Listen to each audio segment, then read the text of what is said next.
Hey guys, so in this video, I want to share my thoughts on the coronavirus and tell you a little bit about how it's affecting my work and just to share a bit of my perspective of how I'm looking at this whole situation.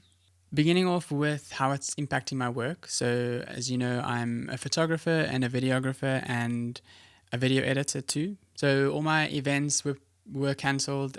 We had shot one day of the conference of the Cape Epic, but then the rest of the event got cancelled.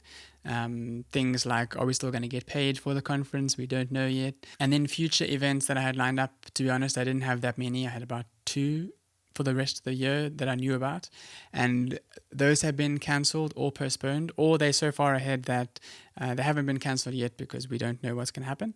But like I said, I only had about two or three of them. So my situation wasn't like some of the guys who had a whole year of work lined up and now everything is cancelled. For me, my whole year was unknown anyway, and now it's just still unknown. At the moment, I am doing some video editing work. I do have some work that I was previously busy with, and I'm finishing off those projects. And actually, 2 days ago, I had a call with a client about some future editing work, so that'll be super helpful. Speaking about the uncertainty and unknown, I just want to share my perspective on that. It's been interesting looking at social media and how people have reacted to all of the uncertainty caused by the coronavirus and people not knowing what's going to happen in the future and things like that. From my perspective, it's been the coronavirus being there or not being there hasn't created any more uncertainty than I already had. And not that I was walking around being extremely worried about the future. I'm not talking about that at all. But I never assumed that I knew what would happen in the future in my normal day to day. So when I had an event booked in October, for example, it was booked on paper, but whether it actually happens in real life or not was completely to be seen. And the way that I looked at it was it wasn't a guarantee until it happened. I had this thing that I wrote a while ago that said, tomorrow was always uncertain. And that's how I look at things. I don't know if tomorrow I'm going to be alive or if tomorrow it's going to be a sunny day or a cloudy day. I mean, yes, you can look at the weather, but that's not what I mean.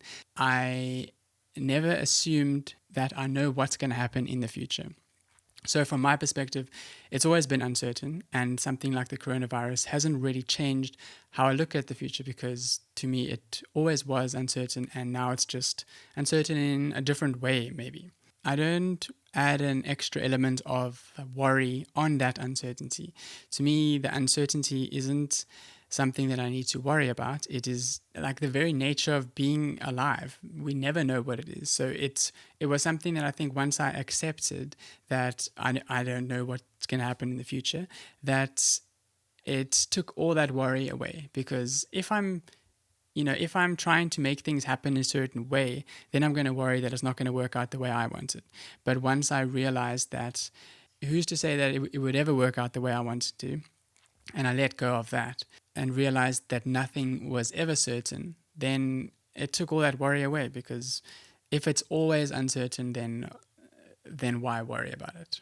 For this specific situation, how am I looking at the coronavirus and the fact that we are in lockdown and that I don't know when I'm going to get more work? And the one way that I'm looking at it is I'm seeing the coronavirus as like a season. In the same way that I would act when it's winter or summer, autumn or spring, there's certain things that you wouldn't necessarily do in those seasons because it's just impractical, or it's just, say for example, if it's a blizzard in the middle of winter, it doesn't matter how much you want to, if you want to go to the beach and tan, you can't, because if you look outside the window, it's completely not the right season to go and do that.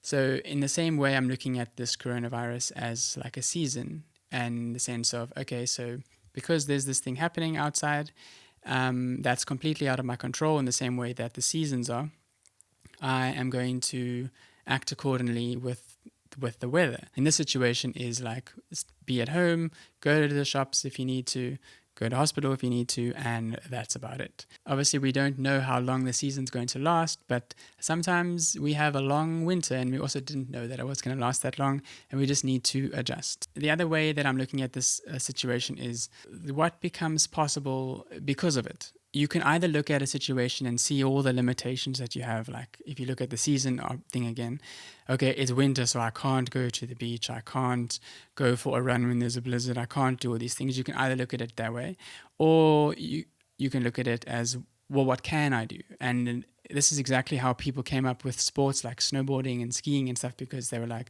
well, what can we do with all this snow that's outside? We can make use of it and make a cool sport. What is possible because I am home all the time, and because I'm not maybe like tempted to go out and do other things that would have distracted me. So maybe it can be something like this. Maybe this is a video that I've actually wanted to shoot for a long time, and now I can do it because this is actually possible now, where previously I had too much other work to film my own kind of videos. There's obviously a whole bunch of things you can think of, but maybe what the point is that I'm encouraging you to think of what is possible because of the situation.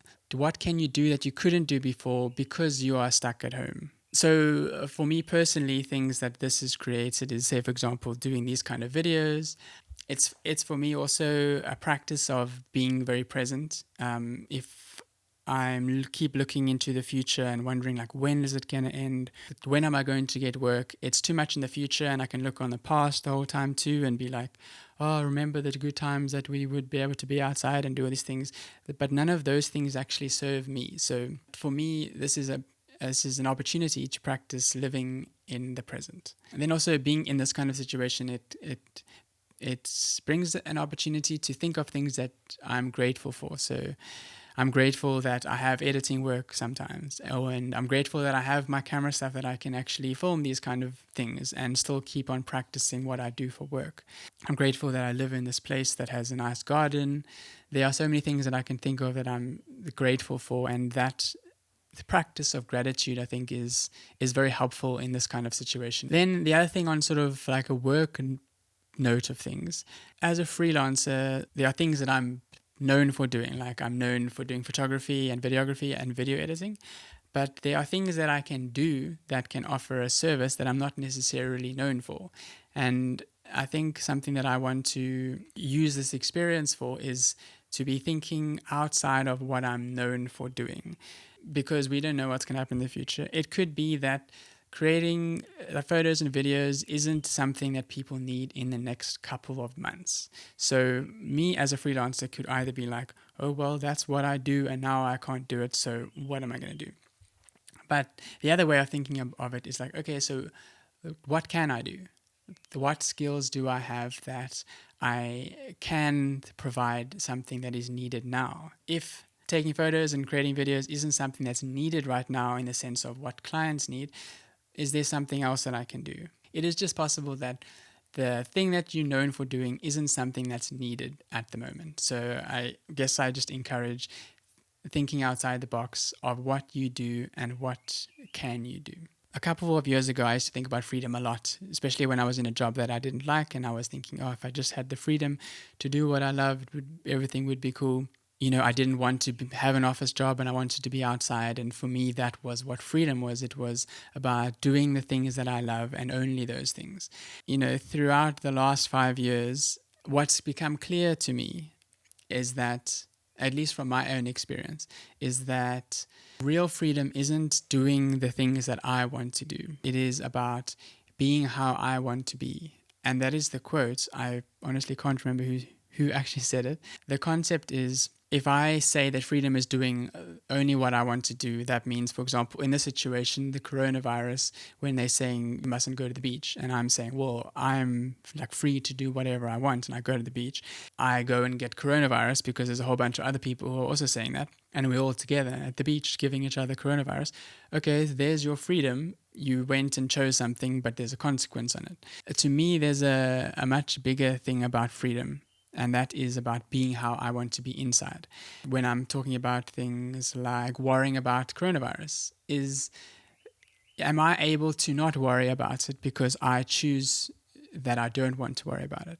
Am I able to be unaffected by things that are happening outside me and be able to keep myself like centered?